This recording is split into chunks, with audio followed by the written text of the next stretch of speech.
Allez, je vous propose qu'on démarre pour ne pas prendre de retard parce que vous avez toutes et tous des agendas chargés.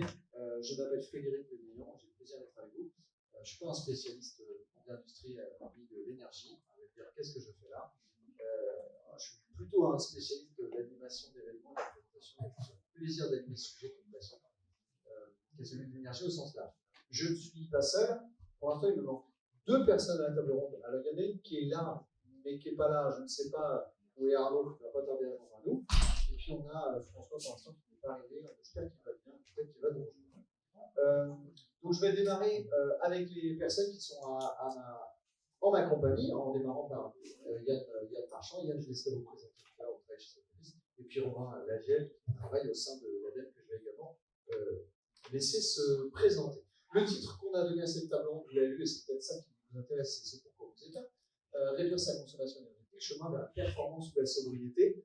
On a écrit performance, on aurait pu écrire efficacité. On a un peu parlé ce matin, on en reparlera dans cette fin de matinée.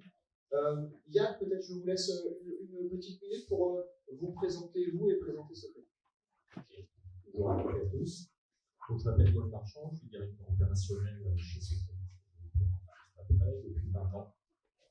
Sotheby's, c'est une PME du secteur de la transformation plastique, qui est située à travers le Vendée. On a bientôt fait depuis 40 ans. Et on fait précisément de l'extrusion de profils en PVC, un petit peu d'injection également. Sur un seul site, basé, plutôt orienté marché de l'habitat au sens large. Sotheby's qui existe depuis combien de temps? 40 ans. Quarantaine d'années. Ok. Alors, dans les 2 témoins qu'on avait, et François qui devait être avec nous, qui lui travaille au sein de Sotheby's, qui s'appelle Voltaire, on avait 2 structures qui étaient très différentes, avec énormément, bien sûr, de respect pour Sotheby's. Elle est jeune. Voltaire a été créée fin 2022, donc à peine 1 an. Alors là, on a en effet une entreprise qui a une quarantaine d'années, 2 modèles qui sont très différents. Et comme pour l'instant François n'est pas là, il sera peut-être pas là, je vais aller chercher des témoignages chez vous au lieu de m'appuyer sur un participant de la table ronde. Soyez bien éveillés, parce que c'est pas impossible que je vous demande 2-3 contributions à la demande. Romain, je vous laisse vous présenter. Bonjour à toutes et à tous. Je travaille pour l'ADEME également. L'ADEME, c'est l'agence de la transition écologique. Donc, on est une agence publique qui accompagne les collectivités et les entreprises dans leur démarche environnementale sur des champs très larges. Je suis responsable de transition énergétique de cette direction régionale et des principales missions de cette. Vous pourriez parler plus fort? Oui, Juste ton micro comme ça. Du coup, les 2 principales missions de cette équipe, c'est d'accompagner l'émergence des projets d'énergie renouvelable, et particulièrement de chaleur renouvelable et de récupération de chaleur fatale, et d'accompagner les industriels dans leur projet de décarbonation. Donc, tout ce que ce mobilise est assez large pour vous. Merci Romain, et donc Arnaud qui nous a rejoint discrètement. On n'avait pas vu que tu n'étais pas là au début, mais comme je suis en train de le souligner, maintenant on le sait. Arnaud, est-ce que vous pouvez aussi vous présenter? Tout à l'heure, j'ai dit que vous travaillez chez Horace, mais expliquez qui vous êtes et ce que fait Horace. Ah, il n'est peut-être pas allumé. Sinon, prends celui de. Voilà. C'est bon? Attends un petit peu, ça va s'allumer. Voilà. Il colle bien au menton et c'est bon. Impeccable. Bonjour à tous, donc, je suis le directeur d'Horace, une association qui est installée sur les Pays de la Loire, qui a pour vocation d'accompagner les entreprises dans leur transition énergétique. On est, pour simplifier le message d'Horace, en fait, on est facilitateur de projet, quelle que soit la dimension du projet de maîtrise de l'énergie qui est mis en place par l'entreprise. On peut accompagner de la simple comptabilité fichier Excel jusqu'à une démarche ISO 50001. En fait, on va faciliter l'accessibilité de ce projet-là avec des réseaux, des outils, une multitude de choses. En fait, on va nourrir ce projet-là pour l'entreprise et avec l'entreprise. On ne fera jamais à la place de l'entreprise. Ça, c'est important de souligner, c'est qu'on ne fait pas à leur place. On considère que c'est un capital de l'entreprise, c'est dans le périmètre de l'entreprise que doit se passer cette transition. Je me substitue pour l'instant à François, qui va être notre fil rouge de table ronde, pour voir s'il arrive. Pour expliquer ce qu'est Voltaire, parce que c'est une entreprise qui est quand même assez intéressante par rapport à ce qui se passe aujourd'hui. Au-delà du fait qu'elle soit assez jeune, aujourd'hui, elle est nativement ancrée dans on va dire les préceptes de l'économie circulaire, de l'économie durable, puisqu'elle est dans le recyclage de batteries. Initialement, François m'expliquait au téléphone qu'ils récupéraient des batteries de Mac et ils essayaient de voir ce qu'ils en font. que vous le savez sans doute mieux que moi, toute l'économie autour de l'utilisation de batteries a un gros point faible, c'est le recyclage de ces petites batteries. Aujourd'hui, on ne sait pas en faire grand-chose. Et donc, l'objectif, l'ambition de Voltaire, c'est d'essayer de recycler ces batteries, mais non pas dans une logique énergivore de déconstruction de la batterie, de recyclage des minerais, mais plus dans une logique de flux, à savoir comment ces batteries, une fois qu'on a fait des tests quand elles sont usagées, on arrive à les mettre au bon endroit pour qu'elles aient une seconde vie, en minimisant les intrants et la consommation d'énergie pour la recycler. Voilà ce que nous aurait dit François, sans doute mieux que moi, mais je fais ce que je peux. Ceux qui étaient là ce matin, et je vois plein de visages, et la plupart d'entre vous étaient là à la conférence de 9h à 10h, on a eu une explication de comment est-ce qu'on réalise une photo, un diagnostic, un état des lieux, où est-ce qu'on en est de sa consommation d'énergie et qu'est-ce qu'on peut faire. On va prendre le temps, Yann, de se dire, on va prendre quelques minutes pour se dire, vous, chez Socratis, là, on en a parlé au téléphone, qu'est-ce que pour l'instant, j'allais dire humblement, mais vous pourrez corriger ce mot-là, vous allez essayer de faire pour réduire votre consommation d'énergie. Pour l'instant, dans reste là, on ne parle même pas encore d'objectif de décarbonation, mais vraiment de réduire sa consommation d'énergie. Et je précise quelque chose que je n'ai pas dit pour vous mettre à l'aise. Quand on vient témoigner à une table ronde ici en tant qu'industriel, parce qu'on en a parlé au téléphone, on n'est pas dans une logique de bon élève, de moralisation, de quoi que ce soit. C'est simplement créer un rebond avec la salle pour que vous puissiez, ça vous alimente. Pas pour vous dire, on fait des trucs mieux qu'eux. C'est pas ça l'idée, c'est simplement avoir un matériel de discussion. Yann, quelques mots sur ce que vous essayez de mettre en place depuis quelques années ou encore davantage sur ce sujet-là. On avait commencé il y a quelques années par la récupération de chaleur, en fait, sur des confroids, parce que l'extrusion a un principe assez simple. On utilise beaucoup d'énergie pour chauffer de la matière, et tout de suite après, on utilise beaucoup d'énergie pour la refroidir. Tout le monde sait ce qu'est l'extrusion? Parce qu'on est entre industriels, on peut bien sûr ce qu'est l'extrusion. Moi, j'ai quand même été revérifié pour être bien sûr que c'est. Donc, c'est des matières plastiques qu'on chauffe qui deviennent liquides pour faire des. C'est la fabrication des pâtes alimentaires, par exemple, sauf que c'est du PVC au départ et on fait des profils. Donc, effectivement, on chauffe une matière, qu'on met à l'état un petit peu de chewing-gum, qu'on pousse à travers une filière et qu'on conforme à travers un outillage pour réaliser des produits de menuiserie, par exemple, des profils de menuiserie. Donc ça consomme à la base beaucoup d'énergie. Ça consomme beaucoup d'énergie, ça a toujours consommé beaucoup d'énergie chez nous. Évidemment, on avait finalement un budget qui était relativement stable jusqu'à 2 ans, conséquent mais stable. Et c'est vrai que ce qu'on a connu il y a 2 ans en Ukraine, indisponibilité en partie par nucléaire a fait que nos coûts ont explosé, comme je pense beaucoup d'industriels. Ce qui a accéléré effectivement un certain nombre de choses qu'on avait fait, comme par exemple la récupération de chaleur sur des coups froids, de manière à chauffer les ateliers. Et puis, demander où on en était, la première chose, c'est ce que vous avez vu avant, c'est de savoir combien on consommait un peu dans les différents ateliers. On a beaucoup parlé de mesures ce matin. Est-ce que là, vous aviez une connaissance fine de ce que consommaient vos machines, de ce que consommaient le parc? Non, parce qu'on avait un compteur électrique. Donc, à partir de là, c'est assez difficile de faire du sous-comptage. Donc, là, on est en plein dedans. On met en place du sous-comptage sur différentes machines. Pour mieux connaître beaucoup de production, mais aussi pour mieux mesurer les actions qu'on a lancées. La nécessité de baisser ses consommations d'énergie, elle n'est pas philanthropique, elle n'est pas mue au départ par une conscience soudaine de la planète, etc. Elle est avant tout économique, puisqu'il y a ce séisme, il a été qualifié comme ça, autour du prix de l'énergie et de l'électricité. C'est ça. On pourrait le retourner en prise de conscience écologique, mais elle est avant tout économique. Ce serait mentir, mentir, je pense. Alors après, je taquine, je suis un peu provoque, etc., parce que j'ai cherché peut-être des réflexions dans la salle. Peut-être le devoir de vérité, c'est une première étape pour essayer d'avancer, pour avoir la conscience d'où en sont les équipes, pour essayer après de les entraîner. On va en parler juste après. Vous m'aviez parlé aussi peut-être de quelque chose qui peut paraître faible, donc on n'en parle pas, c'était l'éclairage aussi de l'établissement et l'usine. Il y a eu un changement au PLC. Parce que simplement raisonner en point d'amélioration rapide, et avec des investissements, je dirais, limités. Donc effectivement, chez nous, l'éclairage, le remplacement de tous les tubes fluo dans l'ensemble des ateliers par des éclairages LED, avec les prix qu'on connaît aujourd'hui, on a un temps de retour qui est très réduit. C'est le genre de choses qu'on a mis en place. Ça marche. dans la construction de cette table ronde, voilà, on avait le souhait de partager avec vous en état des lieux un exemple d'entreprise ou 2 entreprises sur ce qui a été fait, et ensuite de ne pas se contenter du statique, mais d'être dans une logique dynamique. Puisque ce matin, ce qu'on a expliqué, c'est qu'on a des outils de diagnostic, des outils de mesure qui font une photo, finalement, d'où est-ce qu'on en est, mais qu'on ne peut pas basculer dans le pilotage. Et le pilotage est nécessairement ambitieux parce qu'il ne nous appartient pas, c'est qu'il y a des objectifs qui sont supra-entreprises, qui sont intergouvernementaux, qui sont internationaux, avec la nécessité d'atteindre des objectifs de décarbonation, mais forcément aussi liés, les deux vont de pair, même si on fera les différences tout à l'heure, de réduction de ses consommations d'énergie. C'est là où on va essayer d'animer cette table ronde avec est-ce qu'on réduit son énergie parce qu'on est plus efficace, que ce soit dans les outils, dans les méthodes, dans l'utilisation de machines, ou parce qu'on fait preuve de plus de sobriété.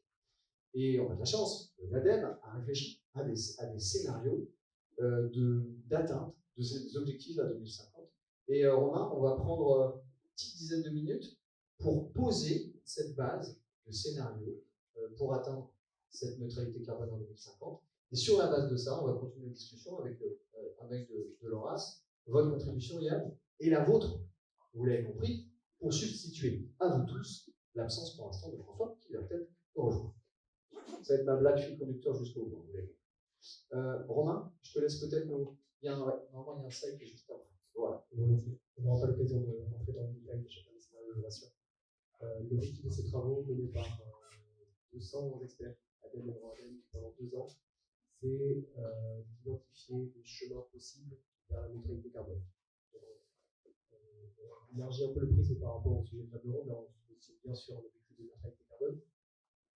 Spoiler sur la conclusion de ces travaux, c'est que la neutralité carbone, c'est quelque chose qu'on peut atteindre. Notre spoiler est plutôt rassurant, c'est une très bonne nouvelle. Il n'y a pas une seule manière d'atteindre la neutralité carbone, il y en a une multitude. Ce que s'est proposé l'ADEME dans le cadre de ces travaux, c'est justement de fouiller 4 chemins que sociétalement on pourrait emprunter. Donc ce n'est pas une liste exhaustive, c'est 4 scénarios qui ont été choisis par tant d'autres, qui sont volontairement privés, très différents les uns des autres, et qui se sont fixés un cadre de réflexion assez indispensable.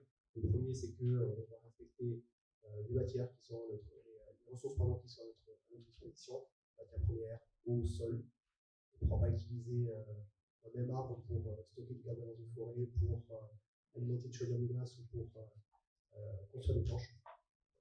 Le deuxième cadre dans lequel se jouent ces scénarios, c'est qu'on parle de projet de société.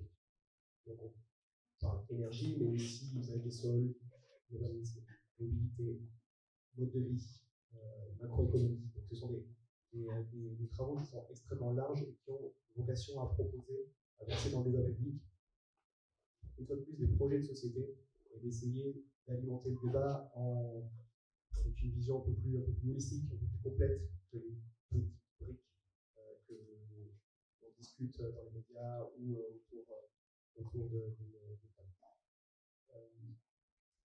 je ne vais pas rentrer dans le détail de chacun de ces 4 scénarios, je vais peut-être juste rapidement vous dresser les 2 bornes, les 2 champs des possibles. Le premier, c'est le scénario 1, génération frugale. Celui-ci part du principe qu'on va assez radicalement appuyer sur le levier de la sobriété. Donc, autrement dit, on va arriver à un consensus sociétal fort, qu'on va changer de mode de consommation et donc de production dans la manière de nous déplacer, nous alimenter, produire de l'énergie. C'est un scénario qui est risqué, tous les scénarios sont risqués. Celui-ci a un risque important qui est que c'est pas simple d'aboutir à ce consensus sociétal sur une sobriété forte, assumée, choisie par tous et tous. À l'autre extrémité du spectre, excusez-moi, on a le scénario 4 par les réparateurs. Celui-ci, c'est celui qui est le plus proche du scénario tendanciel. Donc là, on va plutôt continuer à consommer, à produire comme on le fait actuellement, sans trop remettre en question notre modèle de société. On va plutôt miser sur le fait que des innovations technologiques nous permettront de réparer plutôt que de limiter notre impact sur l'environnement. Là, cette fois-ci, le risque, c'est l'utilisation de look-up.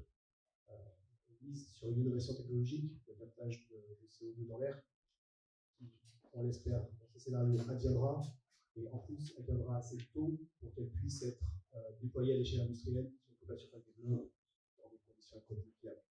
Donc, là aussi, on est sur un scénario assez risqué. qui est vraiment intéressant de mon point de vue, c'est tout ce qui se situe entre ces deux bords du champ de course. Une fois de plus, qui permet d'alimenter donc le débat. Quel que soit le scénario, et c'est un discours un peu alarmiste, il est indispensable de se mettre en mouvement rapidement. Je ne vous apprends rien, c'est quelque chose que vous savez à longueur de journée. Chaque jour ou chaque mois perdu rend la pente un peu plus raide. Pour autant, j'y reviens, il y a un message très positif aussi, c'est que ce chemin il existe et il est possible d'aller chercher la neutralité carbone. Si je raccroche un peu avec le sujet de la table ronde, la question de la sobriété, dans ces scénarios, c'est un levier qui est activé sur les 3 premiers et pas sur le 4e, avec les risques que j'ai évoqués. Donc en fait, la question, c'est pas de savoir si on doit être plus sobre dans nos usages, c'est de savoir dans quelle mesure on veut être sobre. Une fois qu'on a dit ça, se pose également la question de ce que c'est un modèle industriel viable, pérenne, dans un monde neutre en carbone, avec l'activation de ce levier de la sobriété. La question du modèle industriel de demain, elle a plein de ramifications. Comment on est ou on reste compétitif face à des usines flambant neufs à l'étranger, comment on produit avec moins d'impact sur l'environnement, comment on fait accepter aussi potentiellement à une population parfois réactive les impacts d'une réindustrialisation en France, le bruit, la pollution, la pénibilité. Il y a beaucoup de défis. J'ai plein de questions et quelques embryons de réponses seulement. Dans ces travaux, les scénarios 1 et 2, je l'ai dit, donc ils misent fortement sur une sobriété qui est choisie, qui est assumée. On dit, on consomme moins de produits et services, de denrées, et donc mécaniquement, la production industrielle diminue. Pour autant, diminution de la production industrielle, ce n'est pas nécessairement lié à une diminution du chiffre d'affaires. Autrement dit, ce que poussent ces scénarios, c'est déjà des choses qui ont été évoquées ce matin, c'est se pencher vers de l'éco-conception, vers de l'économie circulaire. Autrement dit, comment faire en sorte que vos produits aient moins d'impact sur l'environnement, qu'ils intègrent plus de matières premières recyclées, qu'ils soient plus durables, qu'ils soient plus facilement réparables également, qu'on puisse plus et mieux les recycler, on a pu témoigner de ça. L'enjeu, il se situe effectivement sur une bascule vers des modèles plus durables et avec un engagement fort à vous pencher sur ce sujet encore plus que vous le faites aujourd'hui. Un petit point de complément là-dessus, c'est que on parle également dans ces scénarios de relocalisation.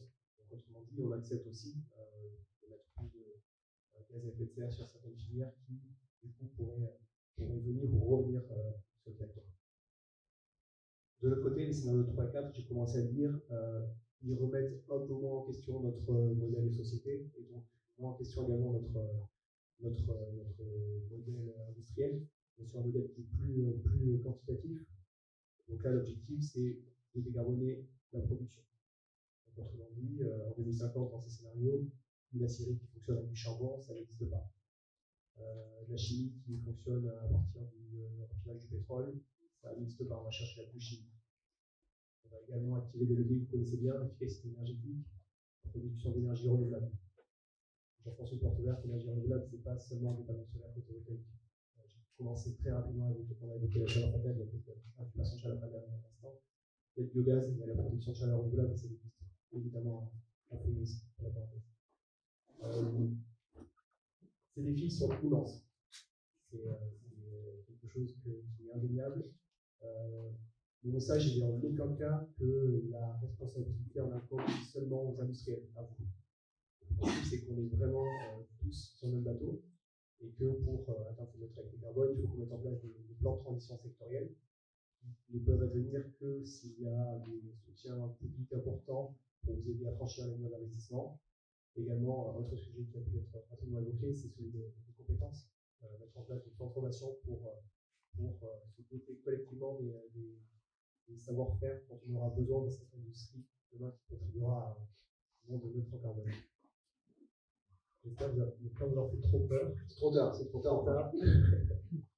trop tard et en même temps, tiens, on va faire ce temps-là avec vous. J'ai l'impression que ce sont des sujets qu'on ne découvre plus. Alors peut-être que les scénarios avec ces noms-là, peut-être que tu les as exposés, oui, mais que ce diagnostic qui est posé et ce côté alarmiste que tu décris, mais l'alarme, c'est pas forcément négatif, c'est que ça a besoin de se réaliser, il est connu. Quel est le degré de nouveauté que vous apprenez, c'est pas histoire d'être bon élève ou pas, dans ce qu'expose Romain ici, dans ce qu'expose la levez la main. Ceux qui disent, bah, je découvre pas mal de choses là. Alors, soit il y a de la timidité, ce que je ne crois pas, soit il y a vraiment de dire, ok, on sait. Donc en fait, ce que les gens me disent, c'est on sait.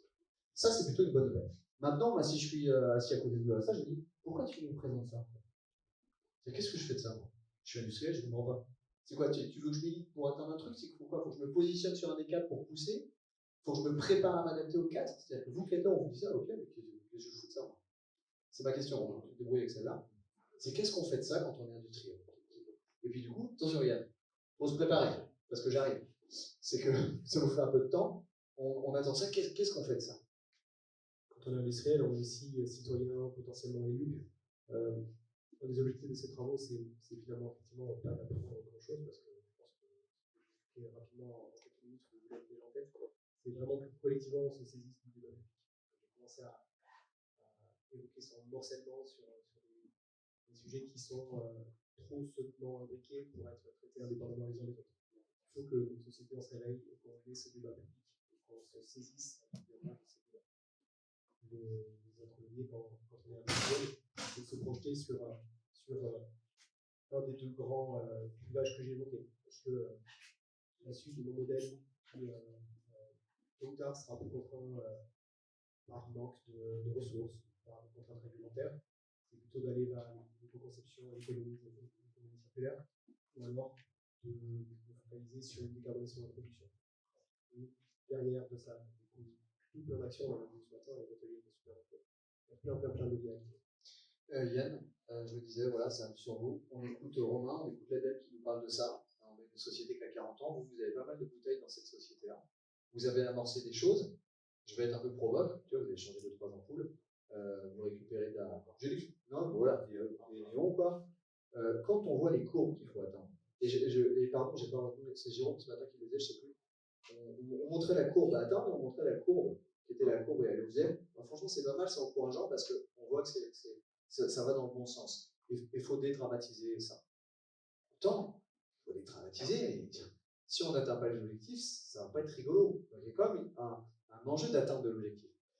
Quand on est industriel et qu'on se dit, bah oui, il faut progresser, il y a cet enjeu-là, on dit, qu'est-ce qu'on fait de tout ça? Est-ce qu'on se dit, bah oui, en fait, on n'a pas fait grand-chose, il faut qu'on pousse le truc davantage. Et c'est la question que je vous pose, et je vais la poser à vous après. Et ensuite, c'est bien pensé, après Arnaud, ce sera toi. C'est quoi les freins, les premiers freins qu'on a sur le terrain par rapport aux pistes d'action qu'on voit et qu'on n'arrive peut-être pas à mettre en place? Qu'est-ce qu'on fait déjà de ces scénarios? Je vais être encore très franc, dans des PME comme la mienne, on n'agit pas tous les jours en fonction de ces scénarios. Je le répète encore une fois, il y a un moteur, enfin moi à mon avis il y en a deux, parce que c'est les deux qui nous ont poussé. Il y a soit une contrainte réglementaire, qui peut être diverse, il y a une contrainte de prix, c'est clairement ce qui nous a poussé à faire un certain nombre d'efforts, mais qui vont dans le bon sens. Il peut y avoir aussi la contrainte du client. Moi, je crois plus aujourd'hui à la contrainte du client, de l'ordre d'ordre qui nous met petit à petit des objectifs sur l'intégration de produits recyclés, ce qu'on fait énormément, de plus en plus, par exemple, sur l'éco-conception, des choses comme ça. Une entreprise privée, elle répond d'abord à ses clients, donc si par chance ces scénarios viennent via la clientèle, je pense que ça bougera.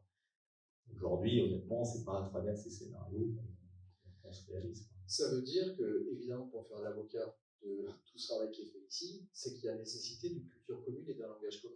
C'est-à-dire s'il y a des clients qui viennent nous parler de ça, c'est chouette qu'on soit dirigeant, commercial, opératrice, opérateur, de comprendre ça et d'être capable de parler ce langage. Donc je ne dis pas que au niveau peut-être de vos opératrices, opérateurs, salariés, il y a nécessité de partager tout ça dans le détail, mais que ça fasse culture commune et que tout le monde dise bah oui, on est au courant de ça et on travaille dessus, c'est sans doute intéressant aussi. Dans vos équipes, je pense quand même que ça reste nouveau pour beaucoup de monde, même si personne n'a mis la main. Ouais. Je pense que dans les sociétés, on a un gros travail à faire pour emmener tout le monde vers. Ouais. On a des exemples tous les jours de salariés. Je veux dire, juste on parlait de l'éclairage peut rester allumé, ça ne dérange pas le monde. Donc il y a un vrai travail à faire dans les entreprises, effectivement. D'autant plus que nous ne mentons pas, les panels qu'on a aujourd'hui n'est pas représentatif. C'est-à-dire que vous avez pris sur votre temps pour venir là ce matin, écouter ça, vous vous informez déjà, vous écoutez les podcasts, vous lisez. Donc tous les industriels qui ne sont pas présents, petites et grandes entreprises, peut-être, eux sont encore plus éloignés de ça et leurs équipes encore davantage. Ça va être à vous voir. Le frein, on va parler frein. Donc là, on parle de méconnaissance. On parle, je dis des intérêts, je précise ça, mais quand vous dites, Yann, bah oui, les gens ne pensent pas forcément chez moi à éteindre, ça veut dire qu'il n'y a pas une culture encore. Ouais, je pense qu'il y a de, cette culture n'est pas la même chez tout le monde. Je pense que ça dépend. J'ai personnellement des adolescentes et je les entends énormément parler de ce qu'elles entendent et que tout le monde entendait beaucoup moins il y a quand même quelques années. Donc je sens bien que ça leur pèse. Donc je pense que chacun en réagit différemment. Et dans son expérience professionnelle, on peut effectivement être plus ou moins impliqué. Le travail d'acculturation, là, bien à faire sur les. Est-ce que comme ça, à main levée, très chaud, sans faire des prises de parole qui durent trop longtemps, mais vraiment quelques exemples, des freins que vous voyez, vous, dans le cadre de mise en place que vous avez essayé, des freins que vous voyez sur le terrain concrètement, parce que je suis sûr que dans la salle, vous avez déjà essayé de mettre pas mal de choses en place.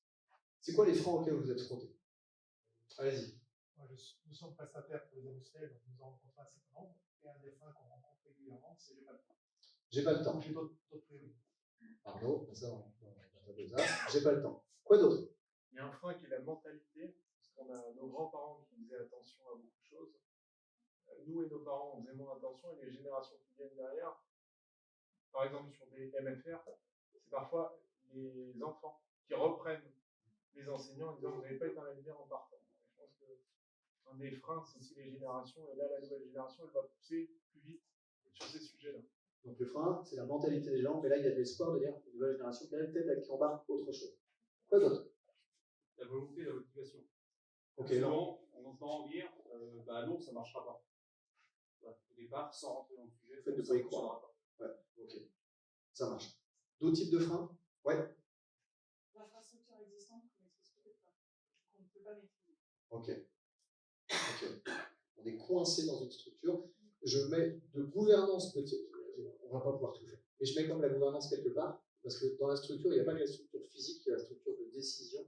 Il y a des exemples qui étaient pris, je crois, tout à l'heure, de choses qui changent parce que les équipes sur le terrain ont changé les choses. Ce matin, il y avait un témoignage d'une opératrice sur une machine qui signalait le fait que celle-là est consomme, il faut l'éteindre. Si le système de gouvernance ne permet pas cette remontée-là et cette prise en charge, il ne se passera pas grand-chose.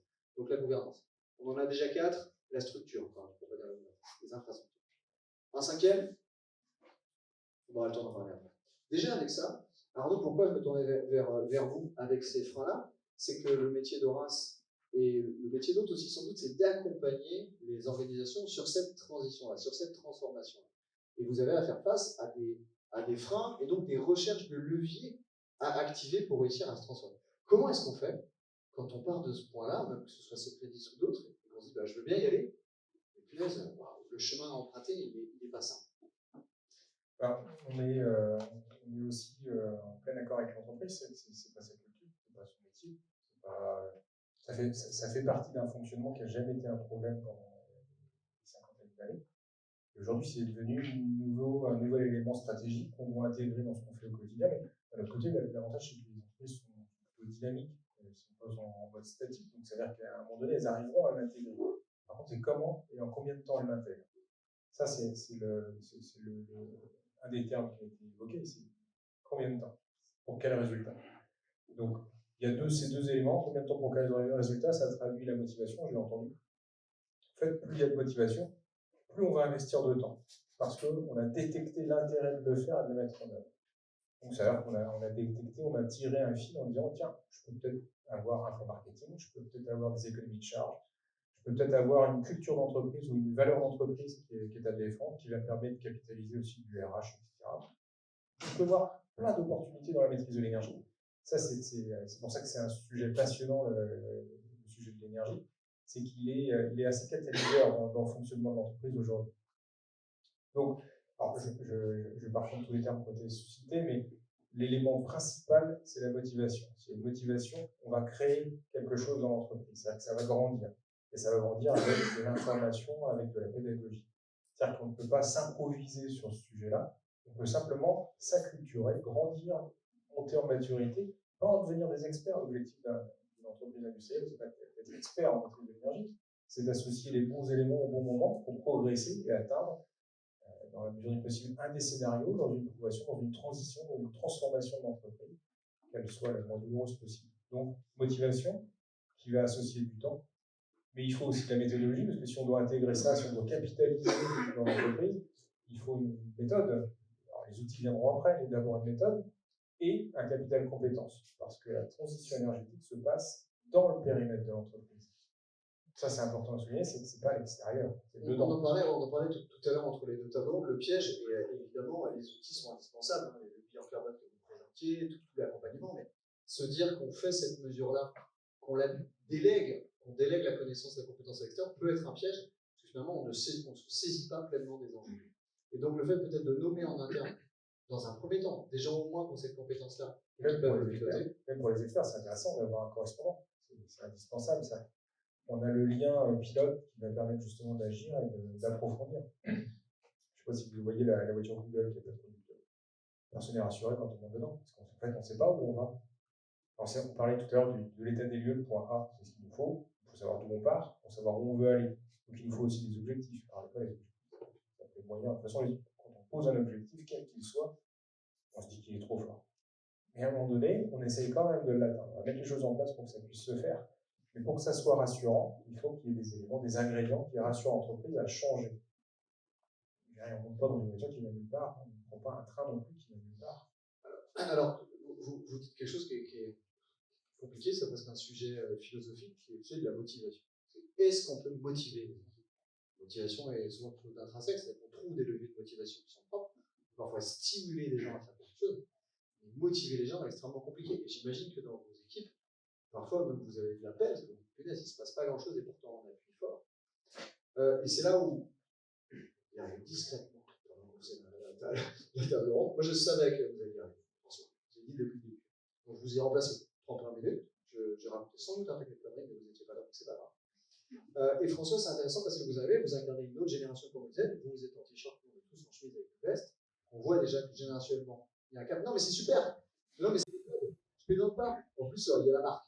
Non, mais en fait, c'est des codes et des usages qui viennent bousculer les habitudes qu'on peut avoir. J'ai l'impression que vous avez un luxe, Voltaire. J'ai présenté très vite l'entreprise tout à l'heure, et donc vous pouvez le refaire si vous voulez, mais rapidement. Vous avez un luxe, Voltaire. C'est que vous êtes vous embarquez nativement, et par la nature de votre activité, des gens motivés. C'est-à-dire, peut-être que chez vous, Yann, et avec le plus profond respect et l'amitié que j'ai pour les gens qui travaillent chez vous, ces sujets dont on parle ne sont pas natifs. Ils ne sont pas natifs. Il y a des gens qui sont nés dans les années 70, qui sont attachés à leur voiture, qui ont une autre éducation. Vous, c'est plus facile dans le sens où les gens qui sont chez vous, ils sont déjà peut-être même militants du sujet. Est-ce que c'est plus facile ou pas ?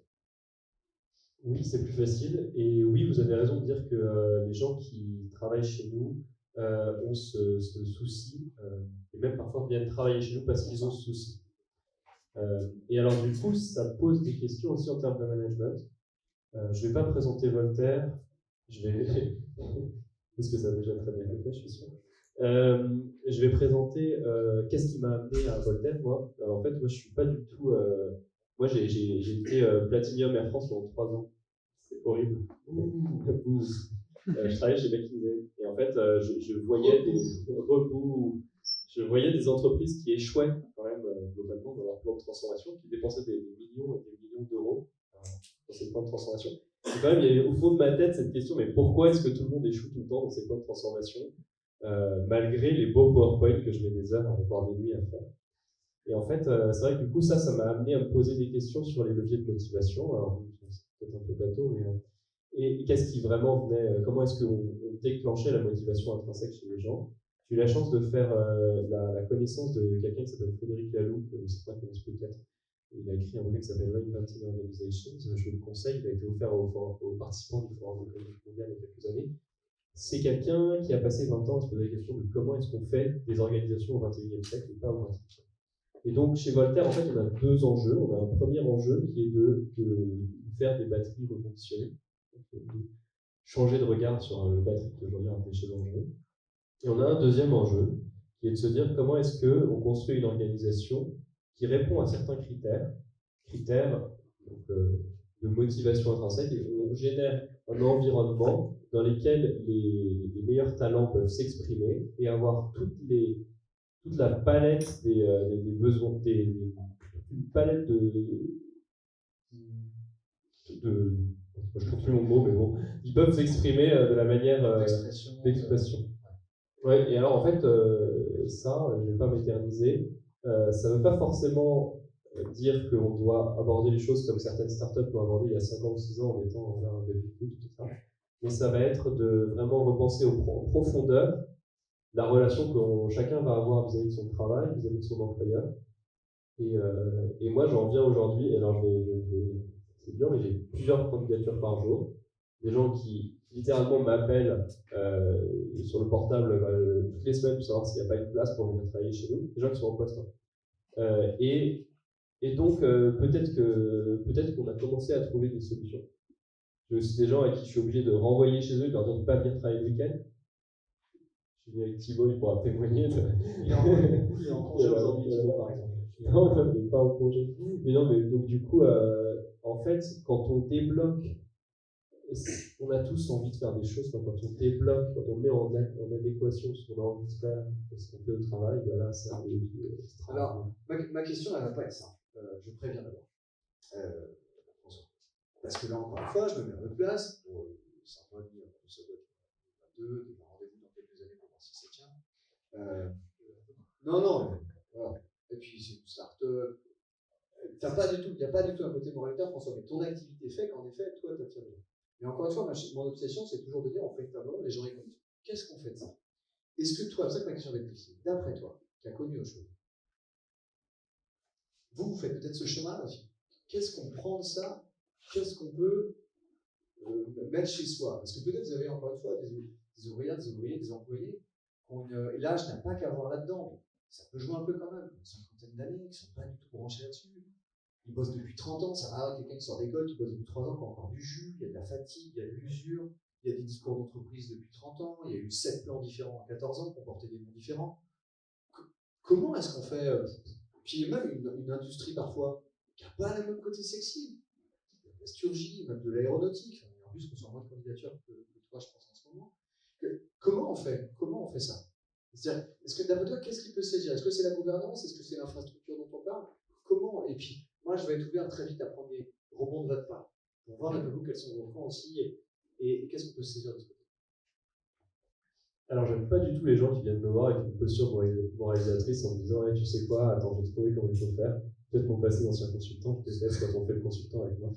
Je rigole. En fait, ce qui m'a amené à créer Voltaire, c'est qu'en fait, j'ai essayé de le faire dans des environnements professionnels avant, en particulier dans un groupe vendéen bien connu qui construit des bateaux, et ensuite dans un groupe de maroquinerie qui fait des sacs à main, le sac le plus vendu dans le monde avec le sac. Donc du coup, j'ai été dans attention parce qu'il y a quelqu'un qui fait ce sac que j'ai vu tout à l'heure qui est là. Donc les bateaux, j'ai pas vu, mais le sac, j'ai vu. Et ben dans ce cas-là, je serais ravi de le saluer. Enfin bon, bref. Mais ce que je voulais dire, c'était que dans ces environnements-là, c'est possible je pense, de semer un petit peu des graines de confiance. Et je sais qu'il y a des managers qui le font très bien. Mais en fait, ce sera toujours à la main du manager. C'est-à-dire que vous avez des bons managers, vous avez des équipes engagées. Vous tombez sur un mauvais manager, pas de bol, les équipes se désengagent. Tandis que quand on construit un système qui permet pas en fait l'émergence de mauvais managers qui vont venir démotiver l'équipe, ben on gagne du temps parce qu'on évite d'avoir à des postes clés des gens qui vont venir désengager des pans entiers de l'entreprise. Je ne sais pas si vous avez en tête des images. Ça peut arriver. Donc, je n'ai pas la prétention d'avoir trouvé les solutions. En revanche, j'ai la prétention de vouloir essayer et de le faire au quotidien avec les équipes et de se poser les questions, de remettre à plat des choses qui parfois étaient acquises dans le monde de l'entreprise depuis des années, comme je veux dire des parcours d'évolution, comme des grilles de salaire, comme des choses comme ça. Et je suis très ouvert pour discuter sur ces choses. Après, le salaire, moi je préfère le tableau de recrutement, mais vous savez, certains ont bougé les salaires. C'est sûr, le recrutement tente des trucs. On voit que ça marche même plus. C'est-à-dire que vous essayez d'avoir des nouveaux logos sans plus, mais ça ne suffit pas. Est-ce que, première étape intermédiaire pour aller chercher des réactions de votre part, sur le sujet de la motivation, qui est un sujet clé sur ça, c'est comment est-ce qu'on emmène les équipes et quelles sont là aussi, malgré des tentatives que vous avez qui peu ou prou se rapprochent de ça, c'est-à-dire de la conscience que vous avez du management intermédiaire et de leur importance, malgré tout, vous avez des échecs, mais vous avez des choses à partager, des questions. Allez-y, est-ce qu'il y a des rebonds par rapport au sujet PIC qu'on est en train d'évoquer?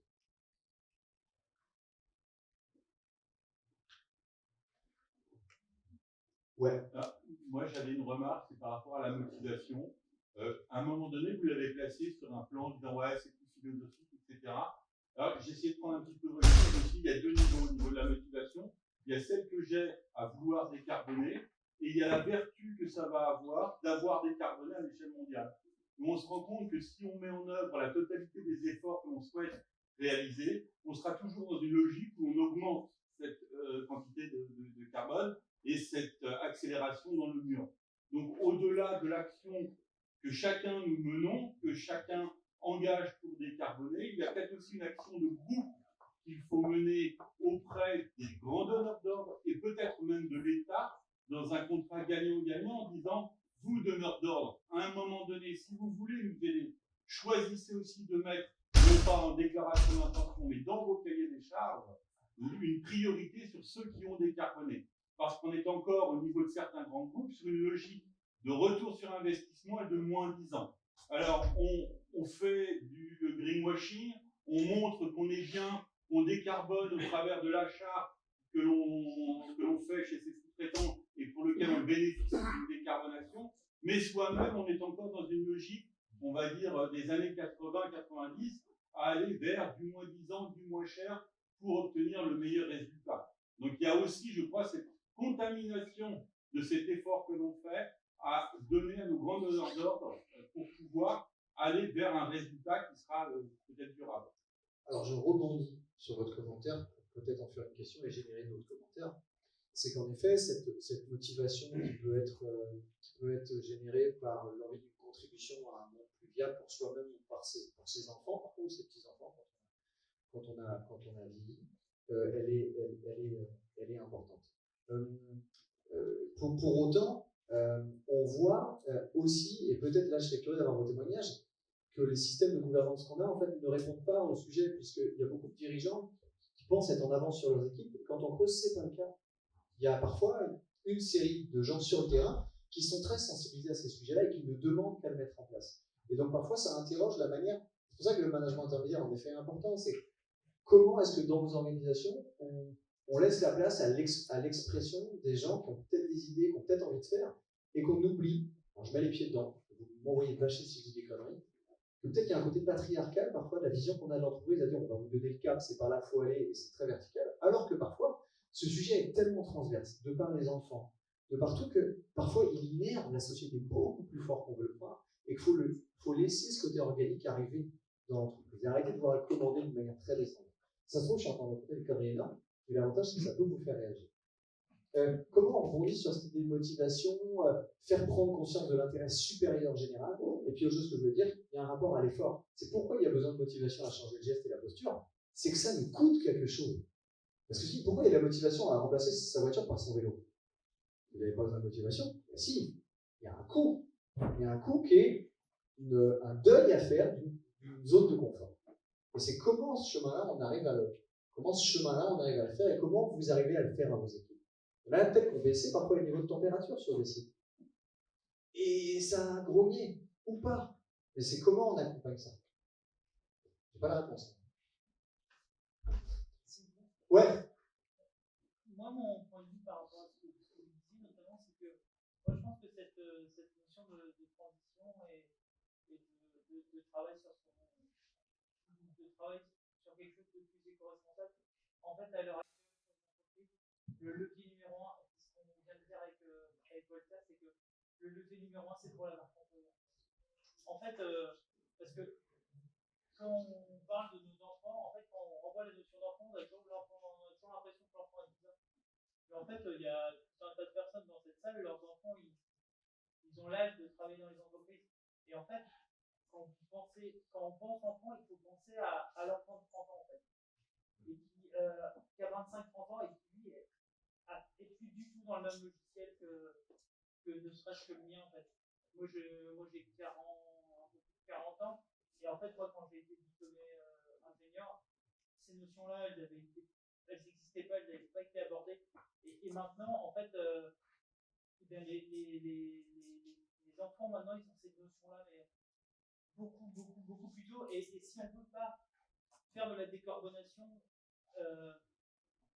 si on n'est pas convaincu qu'il faut au moins le faire pour la marque employeur, parce que clairement, les entreprises qui n'ont pas cette notion en tête, elles vont avoir des difficultés de plus en plus récurrentes à. Alors, pardon, comment on fait si la nature même de notre activité est considérée par partie, parce que là on parle d'un échantillon diplômé, d'un âge ouvert à ces sujets-là, rejette, j'allais dire, la nature même de l'activité. Quand on est industriel, le problème c'est que c'est moins sexy quand on fait du marketing ou quand on fait une activité qui sur papier peut être sexy. Par exemple, dans le domaine agricole, ça ne recrute pas, c'est hyper difficile. Par exemple, vous faites une émission sur les soigneurs de zoo, vous avez pendant 5 ans des candidatures qui arrivent sur ce métier-là. Là, je reprends l'exemple de l'aéronautique, par exemple, ou du domaine militaire. Vous avez beau avoir un discours parfois sur la marque employeur, vous allez peut-être vous confronter à des freins qui sont la nature même de l'activité. Vous qui êtes industriel, je suis sûr que vous êtes confronté à ça. Ouais, mais moi je coule, je sais pas, c'est pas le domaine industriel, mais je coule du béton. Je veux bien réfléchir à la marque employeur, à la décarbonation, mais je coule du béton. Comment je fais par rapport à ça? On se dit, on arrête de couler du béton. Et vous allez dire, non, l'industriel, arrêtez. Comment on fait? J'aimerais bien vous entendre sur ça. Il y en a qui ont des pistes, il y en a qui ont essayé des trucs, et ça se trouve, on n'a pas de piste en ce moment, parce que dans le recrutement, on est à un niveau de complexité qui est devenu le plus élevé des 40 dernières années. La problématique, c'est qu'on est beaucoup dans la communication. Le problème, c'est qu'aujourd'hui, beaucoup de communication, c'est bien, mais on a un manque d'action. On revient aussi dans les entreprises, il y a pas mal de communication, même si on est dans cette logique-là. Ils nous écoutent tous, les salariés nous écoutent. Par contre, la problématique qu'on a derrière, c'est que si l'entreprise ne fait pas des actions qui vont être dans la logique de la communication, eh bien, ça devient un flop. Aujourd'hui, c'est la problématique, je pense, des entreprises, c'est que, oui, on veut bien aller dans cette démarche, il y a beaucoup de communication, comme il peut y avoir aujourd'hui, mais par contre, derrière, est-ce que les entreprises, aujourd'hui, peuvent avoir les moyens de faire les actions? Ça, c'est compliqué aujourd'hui. Et c'est ça, je pense, qui freine beaucoup par rapport au fait qu'on emmène tous les salariés. Et c'est là où en fait le modèle où l'action elle doit être portée par le dirigeant, mais elle est complètement dépassée. En fait, ce que j'entends, c'est qu'on a de plus en plus, on doit changer nos modes de vie. On doit changer tous nos modes de vie, nos modes de fonctionnement. Ça entraîne beaucoup d'actions de transformation dans les entreprises. Aujourd'hui, toutes les actions de transformation, elles sont menées par, du coup, en général, selon les tailles d'entreprise, mais la direction générale, un bureau de la transformation, les directeurs de BU. Et puis eux, ils sont en charge d'emmener tout le monde. Et en fait, on se rend compte que face au mur de transformation qu'on a, ça ne peut pas fonctionner. Ceux qui arriveront à se transformer, c'est ceux qui auront suffisamment donné de pouvoir à ceux qui agissent pour pouvoir mener toutes ces transformations en même temps. Et je réagis peut-être sur la question que je trouvais excellente sur la motivation. Il faut aussi offrir d'autres modèles. On est 4 associés chez Voltaire. Il y en a un des 4 qui s'appelle Alban, qui vient de revendre sa boîte, il a mon âge. Il est leader européen, c'est sûr, mondial peut-être, dans le reconditionnement des ordinateurs Mac, des ordinateurs de la Mac, des MacBook. Il a bootstrappé sa boîte. Il n'a pas fait de levée de fonds. Il s'est financé tout seul depuis le début, c'était 12 ans. Et ils sont 140 millions de chiffre d'affaires. Il la revend là. Qu'est-ce qu'il va faire avec les 40 millions qu'il va toucher? Il va en donner une partie. Il va réinvestir que dans des projets qui sont des projets liés au changement climatique. Et il va offrir un modèle de vie en investissant sur de l'agricole et lui-même en s'investissant dans Voltaire et en partie dans sa ferme en permaculture. On veut plus, en fait, il faut offrir un autre modèle de réussite. Le modèle de réussite qu'on avait il y a 10 ans, 20 ans, où on achète une grosse maison, une grosse voiture, on voyage beaucoup, etc. En fait, il n'existe plus, on ne peut plus en entendre parler, il faut le changer. Il faut remplacer les valeurs qu'on a eues quelque part, le système de valeurs qu'on a eu, qui est un système de valeurs carboné, par un autre système de valeurs. Et aussi, en tant que dirigeant, il faut remplacer le système de valeurs qu'on avait.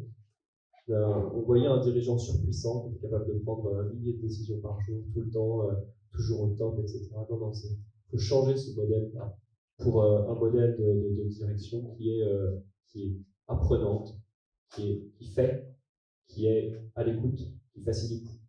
Et ça, c'est un travail sur soi qui est énorme. Je ne dis pas qu'il Yann, comme vous êtes à côté, Yann, parce que ça va faire écho aussi dans la salle par rapport à la présentation qu'on a eu de votre activité, à quel point ce qu'évoque votre voisin est de l'ordre de, pardon pour le terme, de la science-fiction. Vous l'écoutez, vous dites, ah ouais, mais là c'est trop loin. C'est-à-dire, moi, le chemin pour arriver jusqu'à là est trop loin.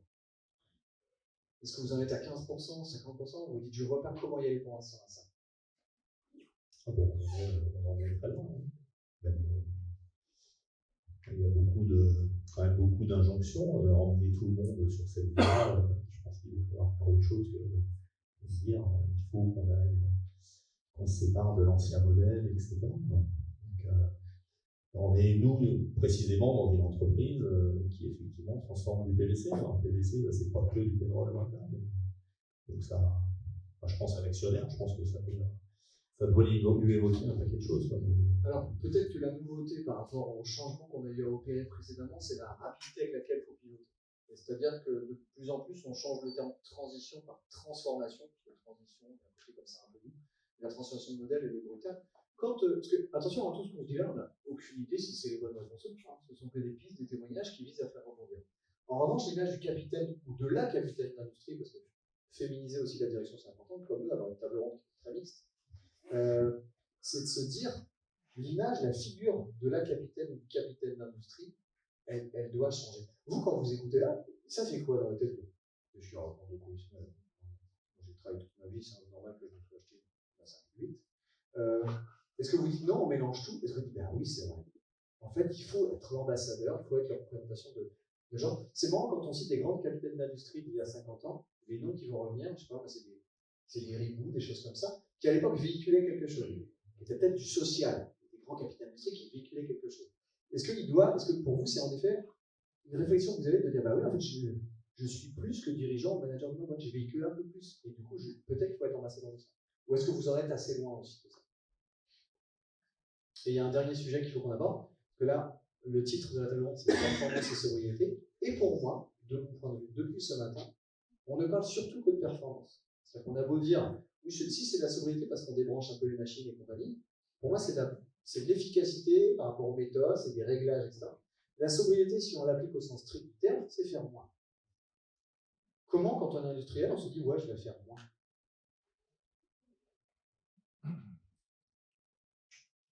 Dans un monde contraint, avec des ressources qui diminuent, avec comment on va faire? Comment est-ce que dans un modèle, on se dit, bah ouais, mon indicateur va peut-être pas être la croissance de CA, va peut-être pas être la croissance de clients, ça va être de faire différent. Est-ce que là aussi, c'est trop tôt pour vous? Vous dites, non, mais ça, c'est pas du tout l'ordre du jour. Et le rapport au temps aussi que ça veut dire. Il y a deux questions en ligne. Donc, être capitaine d'industrie. Et le mot n'est peut-être pas joli parce que tu voulais dire François. En tout cas, vous, la responsabilité que vous avez en tant que ce que vous dégagez, et deux, cette idée de sobriété. Il nous reste un peu plus de 5 minutes, 5-10 minutes pour essayer d'aborder ces sujets. Des réactions de votre côté, des commentaires? C'est vrai qu'on commence à voir apparaître quand même des notions. Alors, même si aujourd'hui il y a toujours des objectifs qui sont fixés à chaque direction par les actionnaires notamment, toujours de croissance. De croissance. Alors, on a un peu de schizo parce qu'il faut de la croissance tout le temps, mais il faut de la sobriété avec la croissance. Ça, même les gouvernants, ils cherchent énormément. Mais quelque part, on commence à voir apparaître, c'est le cas chez nous, les notions de 3 R, réparer, recycler, réutiliser. On est quand même sur cette notion de plus produire pour produire, mais réutiliser, réparer. Donc, ça veut dire qu'il va falloir offrir des services qui font du chiffre d'affaires. Mais c'est une autre façon de faire du chiffre d'affaires en utilisant moins de ressources et en tout cas en réparant, forcément, on va réutiliser que partiellement de nouveaux matériaux. Et ça, c'est des modèles qu'il faut réinventer. On n'avait plus de réparateurs. On jette, on rachète. Maintenant, on va réparer sa machine à laver, on va réparer son vélo. Il y a des petits clubs de réparation qui sont partout. Donc, c'est des modèles qui, même au niveau industriel, peuvent s'inventer. Mais on en est tout au balbutiement. Et je pense que voilà, c'est des choses qui peuvent générer un autre type de chiffre d'affaires.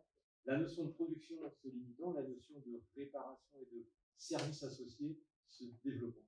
Donc, sobriété, avec le témoignage que vous apportez, ne peut pas forcément associer de manière fataliste à une baisse de sa production, son chiffre d'affaires, etc., mais peut être associé à une baisse d'un volume, en effet, de choses qu'on produit, donc de consommation de ressources, mais en allant chercher un autre métier qui s'inscrit dans l'économie circulaire ou le recyclage de choses, développe l'activité de l'entreprise. Donc, c'est pas fataliste de se dire, c'est pas parce qu'on est sobre là-dessus, forcément on va s'éteindre, parce que.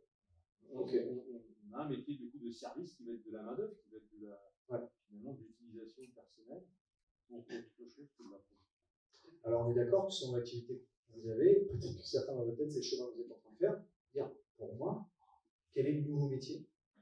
Quel est le métier de réparation, de recyclage, sur lequel je peux me positionner avec ce que je fais aujourd'hui? Et sans doute pas une économie de pensée à faire.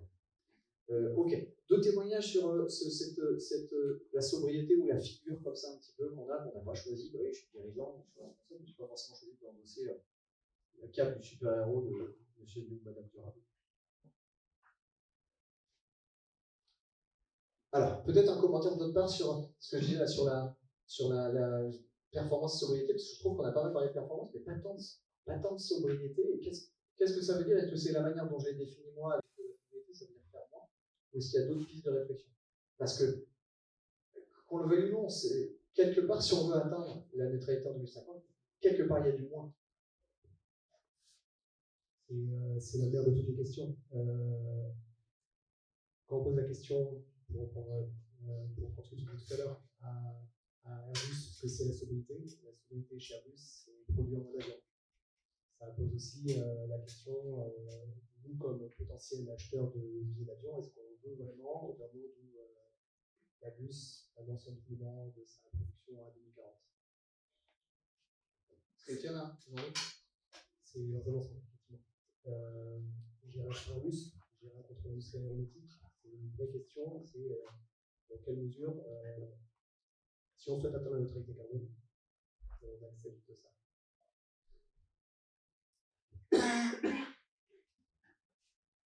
Peut-être pour réagir par rapport à l'industrie aéronautique, en fait, en tant qu'industriel et consommateur, en permanence, à chaque fois qu'on achète, on pose un choix. Et donc aussi, comme on achète principalement à l'étranger, et ben, du coup, c'est regarder de plus près nos achats et comment est-ce qu'on flèche nos achats, c'est une partie de la réponse. Et du coup, ça nécessite aussi de l'expliquer à nos actionnaires, parce que parfois, dans nos actionnaires, il y a des gens qui vont regarder un petit peu ce qu'on achète, notamment pour les gros achats. Et du coup, de se mettre bien en accord avec eux. Et pas forcément aussi de. Alors, quand on est une startup, parfois on a le luxe de choisir ses actionnaires, mais toujours. Et d'aller vers des gens qui comprennent ce qu'on veut faire et qui ont déjà été sensibilisés à ce sujet-là. Ça veut dire que si on applique cette logique de choix du consommateur au monde de l'entreprise et peut-être de l'industrie, c'est le choix de ses prestataires, c'est le choix avec qui on travaille, avec qui on choisit de travailler. Alors là, pour le coup, la Vendée a peut-être un temps d'avance sur ça. C'est pas une blague, on taquine souvent la machine en tête, on taquine la Vendée. On aime beaucoup la Vendée. A vraiment un temps d'avance, parce que l'économie circulaire en Vendée, je pense qu'elle existe depuis que la Vendée existe. Ce fait de travailler en réseau, et on sait que le réseau va être très important dans tout ce qu'on a à pousser, c'est que le choix des partenaires, il se fait souvent à l'échelle locale. Et donc, cette donnée-là, je ne veux pas rajouter trop de choses dans cette tableau, mais le choix des gens avec qui on travaille, le fait de ne pas fermer les yeux sur comment ils travaillent, d'où vient le matériau qu'ils utilisent, c'est sans doute aussi dans l'équation d'un industriel quelque chose d'extrêmement important. Alors, je sais que la bilan carbone, c'est déjà, on en a parlé ce matin, c'est déjà étudié, mais plus que ça, vraiment de s'interroger sur ça pour faire avancer le. Et pas qu'avec l'équation prix et coût. Je te rejoins sur le principe de développer les synergies entre entreprises, quand même, vous n'avez pas les mêmes activités. La réflexion de la chaleur fatale, elle peut être étendue à l'échelle de nos activités. La valorisation de ressources dans les démarches d'écologie industrielle également. On peut aussi essayer de déplacer, je sais que c'est très simple avec la casquette qui fait ça, mais essayer de déplacer une réflexion au-delà des 4 murs dans l'atelier de l'usine. Il y a des choses à faire avec nos voisins, ne serait-ce que sur l'utilisation d'infrastructures de production d'énergie, de récupération de chaleur fatale.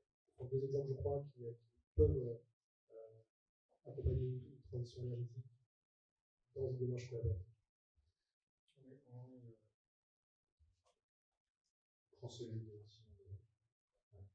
On est dans un cas de figure où faire seul, en fait, ça peut permettre d'aller plus vite, mais en fait, aller plus vite, on ne peut pas.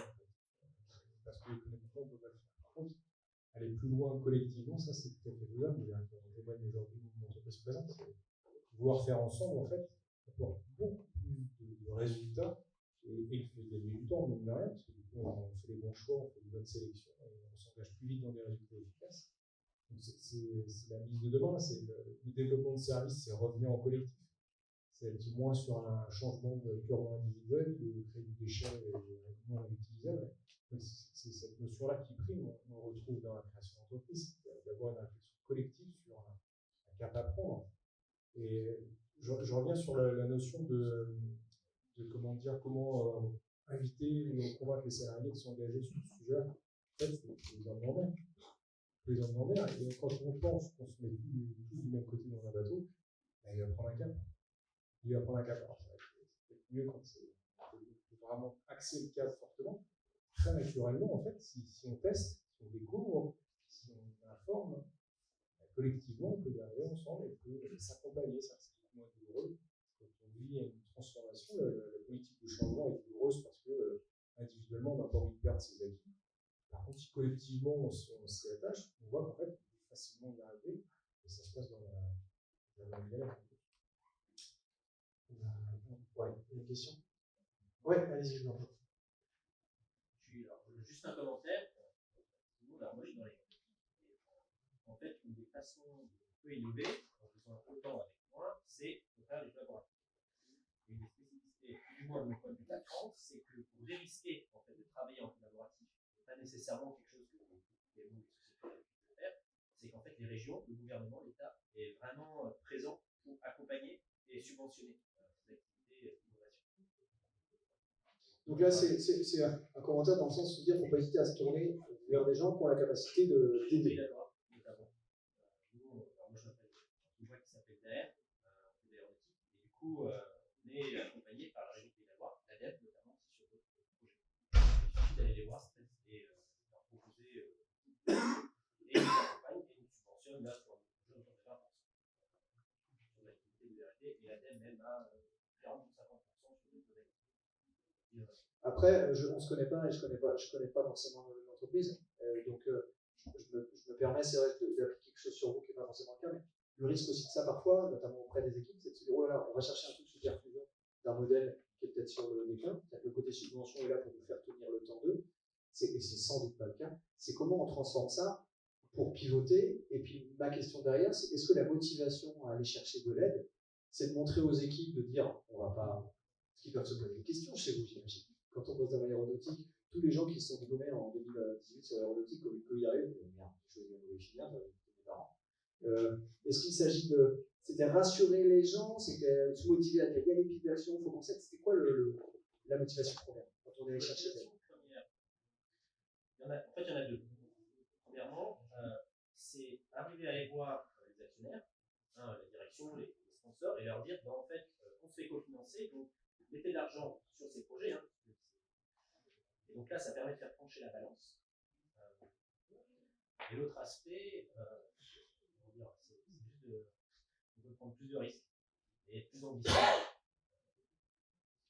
Après, pour moi, je rebondis sur quelque chose que je disais précédemment. Pour moi, c'est pas une méchance industrielle contre le reste du monde. On est vraiment tous dans le même bateau. Et le rôle des pouvoirs publics, c'est précisément d'intervenir pour, je rejoins totalement, porter avec vous une partie du risque, et d'autre part aussi assumer une partie du surcoût environnemental de vos projets qui font que potentiellement votre temps autour, mais que ça a une vertu environnementale. Donc du coup, ça vaut le coup de faire cet investissement. Donc, on se retrouve totalement dans cette démarche-là. C'est, je crois, aussi l'accompagnement de Horace. Il y a plein de formes de soutien qui peuvent arriver. Ça peut être de la méthode, ça peut être du financement.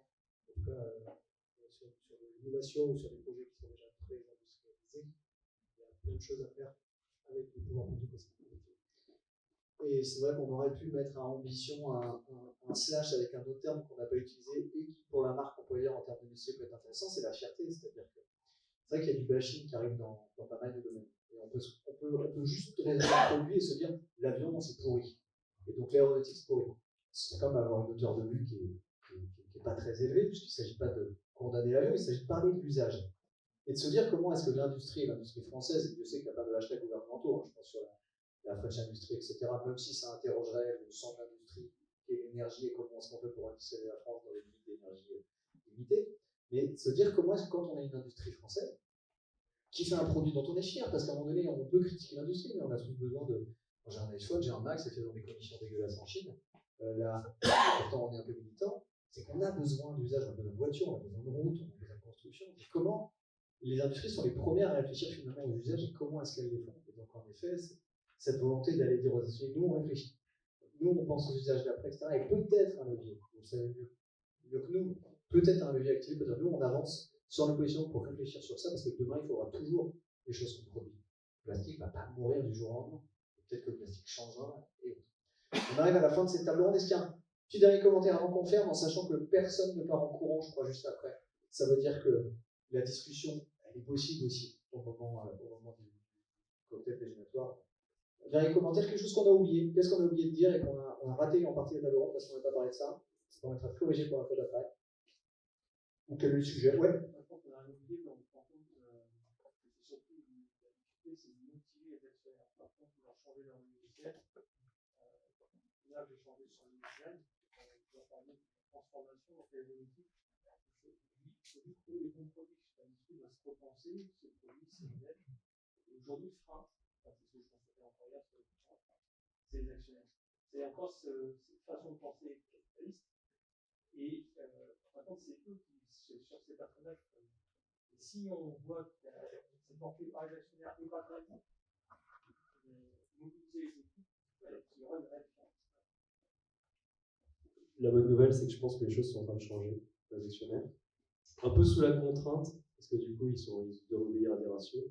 Mais la semaine dernière, on été invité par BPI, et j'ai croisé avec le pouvoir de BPI un monsieur qui a investi pour BlackRock en série A, série B, qui m'annonçait tout tranquillement qu'il avait 50 milliards en gestion. Et que du coup, il devait les flécher vers des. Il était très embêté, ce monsieur, il avait un vrai problème. Il devait les flécher vers des projets à impact. Je sentis que le mot lui coûtait, vraiment. Et du coup, tu l'as suivi toute la journée. Alors, je l'ai surtout pas suivi parce qu'en fait, bon, après, entre fondateurs, on avait discuté de BlackRock, et on savait que c'était des gens qui n'étaient pas forcément à notre. Et de toute façon, on n'en est pas du tout à ce niveau-là. Mais voilà, voir ce monsieur embêté, traînant dans les couloirs de la BPI en cherchant des projets à impact, ça m'a fait dire qu'il y avait quand même un petit peu d'espoir. Et en fait, aujourd'hui, des banques, des fonds d'investissement, même ceux qui ont fait que soutenir massivement le pétrole sur les 30 dernières années, déploient des sommes énormes pour des projets à impact. Donc il y a une opportunité. Moi, je vois ça plutôt comme une opportunité en ce moment pour aller changer ses business models, se transformer. Et il n'y a pas une journée qui passe sans que j'entende parler d'industriels français. En Vendée, je crois qu'il y en avait qui avaient des filets qui chopaient les microplastiques. Donc, ça se trouve, le plastique, en fait, a une longue vie devant nous. Donc, il n'y a pas des idées d'industriels qui permettent de changer la donne. Il y a des gens pour les financer. Si je vous leviez la main, ce sera peut-être la dernière contribution.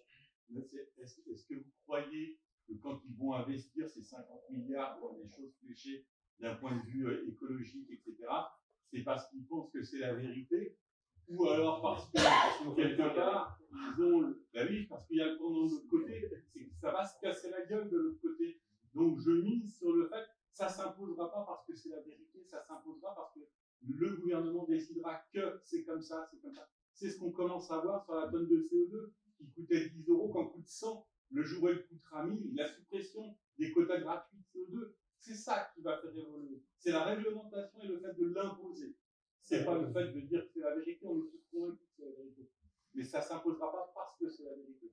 C'est parce qu'il y a des lois qui vont le contraindre à y aller. Et les 50 milliards, le gars, il anticipe juste un échec éventuel. Je vous rejoins totalement. Je crains que le lien réglementaire soit nécessaire pour faire des avancées. Je crois naïvement que c'est ceux qui anticipent la réglementation prennent un peu d'avance. Ouais. Tu peux aller même encore plus loin. Tu peux contacter les organismes de réglementation qui aujourd'hui se retrouvent avec une masse de réglementation à écrire, mais pas forcément des idées très précises sur comment il faut les faire.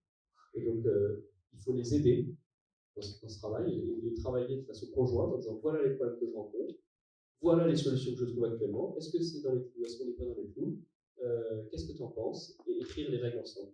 Et je pense que des gens à Bruxelles, on a la chance d'être assez bien représentés, sont vraiment à l'écoute d'industriels qui se lancent dans cette démarche-là et sont prêts à porter au niveau européen des propositions. Je pense au Battery Act dans le secteur qui a été publié le 14 juin dernier et qui sont prêts à prendre du temps avec les industriels pour écouter ce qu'ils ont à dire et faire évoluer la réglementation pour intégrer ces éléments. C'est un nœud de discussion qui est passionnant parce que je pense qu'on tout le monde, en fait, il n'y avait pas de réponse à dire parce que tout le monde hochait la tête quand vous parliez. Je pense qu'on est tous un peu convaincus de ça, mais c'est vrai que je pense que cette fois-ci, si on sait l'histoire passée, c'est pas la première fois, mais les contraintes physiques, la réalité va aller plus vite que le réglementaire. C'est que le réglementaire, je pense qu'il risque d'être en retard.